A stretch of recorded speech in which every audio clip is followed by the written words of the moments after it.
Bagaimana penuntut umum siap? Siap yang mulia. Penasihat hukum siap? Siap yang mulia. Baik, kita mulai. Sidang lanjutan perkara pidana dengan nomor register perkara 10 garing pit B garing 2022 garing pit B dengan terdakwa Firman Syahzed. Dengan ini kami menyatakan sidang dibuka dan terbuka untuk umum. Silakan kepada penuntut umum untuk menghadirkan terdakwa ke persidangan. Baik yang mulia. Tugas, hadirkan terdakwa ke persidangan.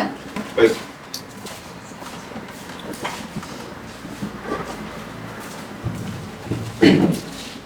Bagaimana terdakwa? Siap dan siap mengikuti persidangan hari ini? Iya, saya siap dan siap. Seperti yang kami sampaikan dari Senin pekan yang lalu, bahwa agenda sidang hari ini adalah mendengarkan pembacaan pledoi oleh penasihat hukum. Jadi, kami harapkan saudara terdakwa mendengar dan menyimak dengan baik. Mengerti ya? Mengerti ya, mulia. Baik. Bagaimana penasihat hukum? Sudah siap dengan pledoinya? Sudah siap yang mulia. Kalau begitu silahkan dibacakan.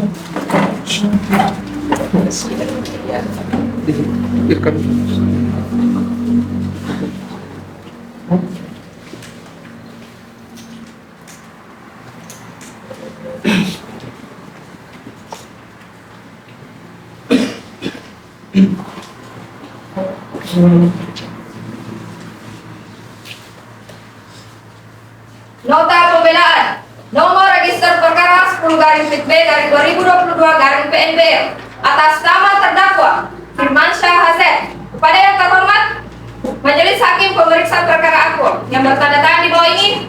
1. Hendriani SMH. 2. Fidani Salsabila SH. 3. Muhammad Irsyadillah Munir SH. Kesemuanya adalah advokat pada kantor pengacara STAI DDI Mangkoso Law Firm yang berkantor di Jalan Abdurrahman Al-Modale nomor 28 Mangkoso.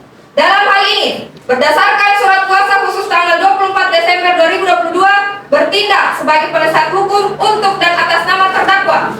Nama Firman Syahzed, tempat lahir Mangkoso Kabupaten Baru, umur 26 tahun, jenis kelamin laki-laki kebangsaan Indonesia, tempat tinggal Manuba, agama Islam, pendidikan SMA.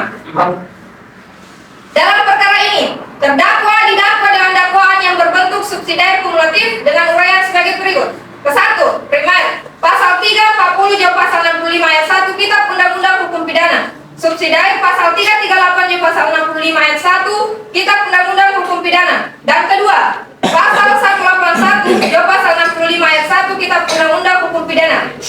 Setelah membaca dan mempelajari surat dakwaan dan juga surat tuntutan yang diajukan oleh jaksa penuntut umum, maka kami selaku penasihat hukum terdakwa sesuai dengan ketentuan pasal 182 ayat 1 huruf B Kitab Undang-Undang Hukum Acara Pidana akan mengajukan nota pembelaan dengan resume sebagai berikut. Dakwaan pertama, primer, 1. Unsur barang siapa. Dalam surat tuntutannya, jaksa penuntut umum dalam membuktikan unsur barang siapa hanya dengan argumentasi bahwa terdakwa Firman Syahzed dalam persidangan dalam keadaan sehat dan tidak ada satupun alasan yang ditemukan dalam diri terdakwa untuk meledakan atau menghapuskan kesalahan terdakwa. Tentunya, argumentasi seperti ini kurang pantas untuk disampaikan dalam pengadilan untuk membuktikan unsur dalam suatu tindak pidana. Tentunya, jaksa penuntut umum sebagai seorang sarjana hukum dapat memikirkan argumentasi yang lebih cerdas untuk membuktikan unsur tersebut. Berdasarkan pasal 340 KUHP, unsur barang siapa bukan merupakan delik inti, tetapi hanya sebagai elemen delik yang menunjukkan subjek hukum yang didakwa melakukan tindak pidana yang pembuktiannya bergantung kepada pembuktian unsur delik lainnya. Berdasarkan putusan Mahkamah Agung Republik Indonesia nomor 951 K/PID/1982 tertanggal 10 Agustus 1983 dengan nama terdakwa Yojiro Kitajima yang antara lain menerangkan bahwa unsur barang siapa hanya merupakan kata ganti orang di mana unsur ini harus mempunyai makna jika dikaitkan dengan unsur-unsur pidana lainnya. Oleh karena itu, haruslah unsur barang siapa dibuktikan dengan unsur-unsur delik lainnya dalam delik yang didakwakan. Dengan demikian, hadirnya terdakwa dalam persidangan tidaklah berarti unsur barang siapa langsung terbukti tanpa dibuktikannya juga unsur-unsur delik lainnya. Setelah terbukti unsur-unsur lainnya, barulah jaksa penuntut umum dapat menyatakan bahwa unsur barang siapa telah terbukti. Dengan demikian, unsur barang siapa tidak terbukti secara sah dan meyakinkan. Yang kedua, unsur dengan sengaja dan direncanakan terlebih dahulu. Unsur kesengajaan dalam urusan tindak pidana merupakan salah satu unsur yang terpenting. Berkaitan dengan unsur kesengajaan ini, maka apabila dalam rumusan tindak pidana terdapat perbuatan dengan sengaja atau biasa disebut obscenity, maka unsur kesengajaan ini meliputi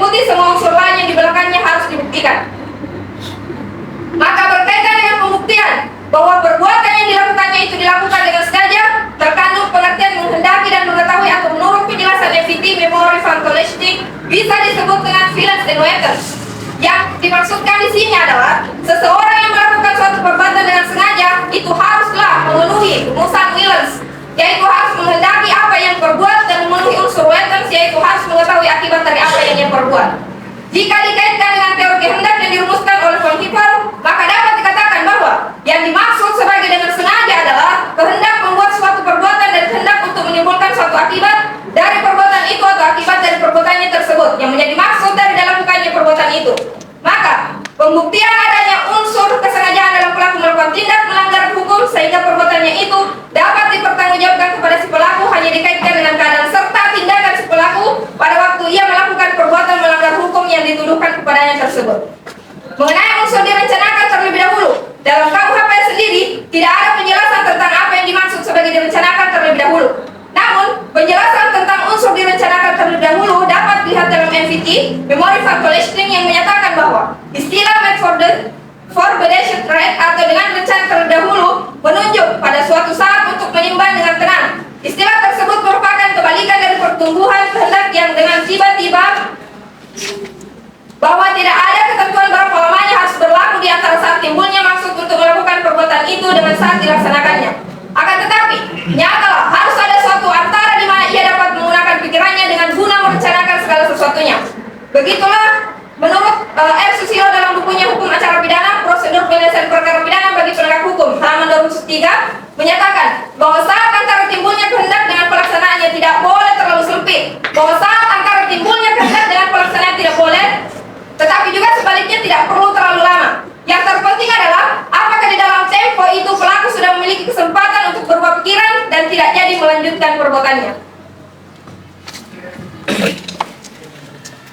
Dalam konteks pasal 340 KUHP, untuk lebih jelasnya lagi, terkandung 3 syarat, yaitu memutuskan kehendak dalam suasana tenang, tersedianya waktu yang cukup sejak timbulnya kehendak sampai dengan pelaksanaan kehendak itu, dan pelaksanaan kehendak tersebut dalam suasana tenang. Memutuskan kehendak dalam suasana tenang mengandung bahwa memutuskan kehendak dengan tenang. Artinya, pada saat pelaku memutuskan kehendak yang membunuh, keadaan batin orang tersebut dalam keadaan tenang, tidak berada dalam keadaan tergesa-gesa, tidak dalam keadaan terpaksa, dan tidak berada dalam keadaan emosi tinggi. Maka dari itu, kehendak yang diputuskan oleh pelaku merupakan kehendak yang dilakukan dalam suasana batin yang tenang. Tersedianya waktu yang cukup sejak timbulnya kehendak sampai dengan pelaksanaan kehendak itu merupakan syarat yang bersifat relatif. Persoalannya adalah bukan lamanya waktu. Tersedianya waktu yang cukup mengandung pengertian bahwa dalam tempo waktu yang tersedia itu pelaku masih dapat berpikir dengan tenang. Jadi persoalannya tidak pada masalah lamanya waktu, tetapi persoalan lamanya waktu yang cukup itu lebih mengarah pada penggunaan waktu yang tersedia itu. Artinya, apakah dalam waktu yang tersedia itu benar-benar telah dapat untuk berpikir dengan tenang atau tidak. Sekalipun masalah tersedianya waktu yang cukup itu tidak menunjuk pada persoalan lamanya waktu, tetapi tersedianya waktu yang cukup tersebut tidak boleh menunjuk pada suatu waktu yang terlalu singkat. Sebab apabila terlalu singkat, kesempatan untuk berpikir dengan tenang tersebut mungkin tidak terjadi. Tidak mungkin rasanya seseorang dapat berpikir dengan tenang dalam waktu yang singkat. Biasanya dalam waktu yang singkat itu orang justru berpikir secara tergesa-gesa, panik, dan tidak terencana. Apabila waktu yang tersedia itu tidak cukup dan diikuti pula dengan perasaan takut, khawatir, dan sebagainya. Dalam waktu yang demikian, jelas sama sekali tidak menggambarkan suasana batin yang tenang. Berdasarkan uraian tersebut, terkait dengan sengaja bisa dikatakan bahwa jika ada hubungan antara batin pelaku dengan akibat yang timbul karena perbuatannya itu, atau ada hubungan lahir yang merupakan hubungan sebab antara perbuatan pelaku dengan akibat yang dilarang itu, maka hukum pidana dapat dijatuhkan kepada si pelaku atas perbuatannya yang pidana itu. Sebab pertanggungjawaban pidana atas perbuatannya secara jelas dapat ditimpakan kepada pelaku. Tetapi jika hubungan kausal tersebut tidak ada, maka pertanggungjawaban pidana atas perbuatan pidana itu tidak dapat ditimpakan kepada pelakunya itu, sehingga hukuman pidana tidak dapat dijatuhkan kepada pelakunya itu. Terkait konteks dengan rencana terlebih dahulu, maka apabila pikiran-pikiran untuk membunuh tersebut dalam keadaan marah, tidak tenang, waktu yang terlalu singkat, yang berakibat akan berpikir secara tergesa-gesa, panik, dan tidak terencana, dan dalam suatu suasana kejiwaan yang tidak memungkinkan untuk berpikir dengan tenang, maka di situ tidak ada unsur perencanaan. Dengan demikian, unsur dengan sengaja direncanakan terlebih dahulu tidak terbukti secara sah dan meyakinkan. Ketiga, unsur menghilangkan nyawa orang lain. Yang dimaksud dengan unsur ini adalah perbuatan menghilangkan nyawa orang lain itu haruslah merupakan perbuatan yang positif atau aktif, walaupun dengan perbuatan sekecil apapun. Jadi perbuatan tersebut haruslah diwujudkan secara aktif dan dengan gerakan sebagian anggota tubuh. Oleh karenanya, perbuatannya dapat berupa bermacam-macam perbuatan. di mana perbuatan tersebut berujung dengan timbulnya suatu akibat hilangnya nyawa orang sebagai persyaratan mutlak. Dalam unsur merampas nyawa orang lain terdapat sifat objektif dan subjektif. Sifat objektif yaitu dilihat dari perbuatannya yang menghilangkan nyawa dengan objek orang lain. Sifat subjektif yaitu dalam perbuatan menghilangkan nyawa orang lain terdapat syarat-syarat yang harus dipatuhi, yaitu adanya wujud perbuatan, adanya suatu kematian orang lain, dan adanya hubungan sebab akibat antara perbuatan dan akibat kematian orang lain. Terhadap unsur ini, saudara penuntut umum menyatakan terdakwa telah merampas nyawa orang lain, yaitu korban 7 meninggal pada keluarga Akbar. Meskipun demikian, konstruksi hukumnya, kami selaku penasihat hukum berbeda pendapat dengan penuntut umum. Hal ini berkaitan dengan perbuatan terdakwa terhadap korban yang tidak dapat dilakukan penuntutan hukuman lagi, meskipun dalam faktanya terungkap dalam keterangan terdakwa telah menghilangkan nyawa korban, namun tanpa didukung saksi yang mengetahui kejadian secara langsung, sehingga menyebabkan potensi terjadinya kesalahan terbuka lebar untuk mengetahui kejadian yang sebenarnya. Dengan demikian, unsur menghilangkan nyawa orang lain tidak terbukti secara sah dan meyakinkan. Subsidiary 1. Unsur barang siapa. Unsur barang siapa telah diuraikan dalam analisis yuridis dakwaan primer di atas. 2. Unsur menghilangkan nyawa orang lain. Unsur menghilangkan nyawa orang lain telah diuraikan dalam analisis yuridis dakwaan primer di atas.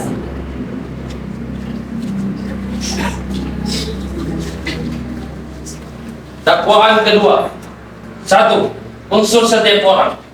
Unsur setiap orang telah diuraikan dalam unsur barang siapa dakwaan primer di atas. 2. Unsur menyembunyikan kematian. Untuk membuktikan unsur ini harus dititik beratkan kepada maksud dari terdakwa untuk menyembunyikan korban. Hal ini juga menunjukkan bahwa terdakwa juga harus memiliki rencana untuk menyembunyikan mayat korban, seperti yang disebutkan dalam penguraian unsur dengan sengaja dan rencana terlebih dahulu.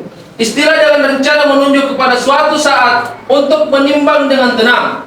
Untuk membuktikan perencanaan itu harus ada 3 syarat yang diperhatikan, yaitu memutuskan kehendak dalam suasana tenang, tersedianya waktu yang cukup sejak timbulnya kehendak sampai dengan pelaksanaannya, dan pelaksanaan kehendak tersebut dalam kondisi tenang. Melihat kepada kondisi psikologi terdakwa pada saat itu yang berada dalam suasana shock atau panik dan sedang berada dalam kondisi emosi tinggi, maka sangatlah tidak mungkin terdakwa dapat memenuhi 3 syarat tersebut, sehingga sudah tentu terdakwa tidak memiliki rencana ataupun maksud untuk menyembunyikan kematian. Oleh karena itu, unsur menyembunyikan kematian korban tidak terbukti secara sah dan meyakinkan, karena terdakwa didakwa dengan dakwaan subsidiar kumulatif, maka dengan tidak terbuktinya salah satu unsur di dalam dakwaan pertama dan atau dakwaan kedua, maka seluruh dakwaan yang diajukan kepada terdakwa tidak terbukti. Permohonan berdasarkan fakta-fakta yang terungkap dalam persidangan dan juga analisis yang telah kami paparkan, maka kami selaku penasihat hukum terdakwa dengan segala kerendahan hati kami memohon kepada majelis hakim pemeriksa perkara kedua untuk menjatuhkan putusan dengan amal sebagai berikut. Primer, 1. Menyatakan terdakwa Firmansyah HZ tidak terbukti secara sah dan meyakinkan melakukan perbuatan menghilangkan nyawa orang lain dengan direncanakan terlebih dahulu sebagaimana dalam dakwaan ke-1 primer.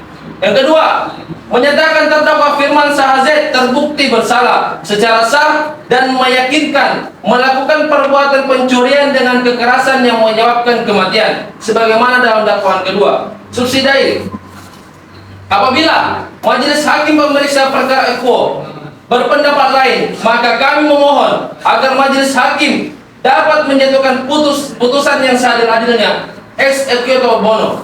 Demikianlah nota pembelian ini kami bacakan dan serahkan pada hari Jumat 10 Maret 2023 di Pengadilan Negeri Baru. Semoga Tuhan Yang Maha Esa memberkati dan memberikan pimpinan kepada majelis hakim agar dapat menjatuhkan yang seadil-adilnya dan membawa manfaat bagi kita semua.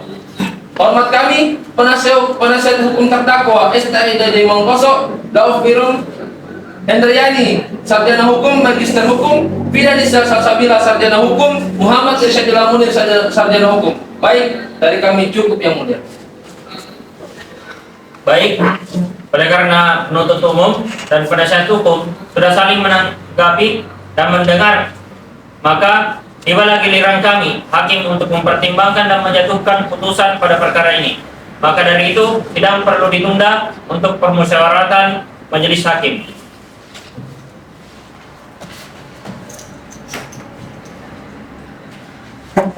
Bagaimana penuntut umum? 7 hari ke depan bisa? Bisa majelis.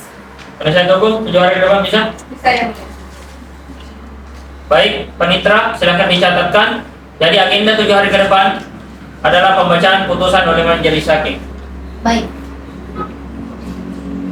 Kalau begitu, sidang akan ditunda dan dilanjutkan 7 hari ke depan dengan agenda pembacaan putusan kepada penuntut umum agar menghadirkan kembali terdakwa di persidangan selanjutnya, dan kepada terdakwa masih berstatus tahanan. Dengan ini, sidang ditunda. Majelis hakim meninggalkan ruangan sidang. Hadirin dimohon berdiri.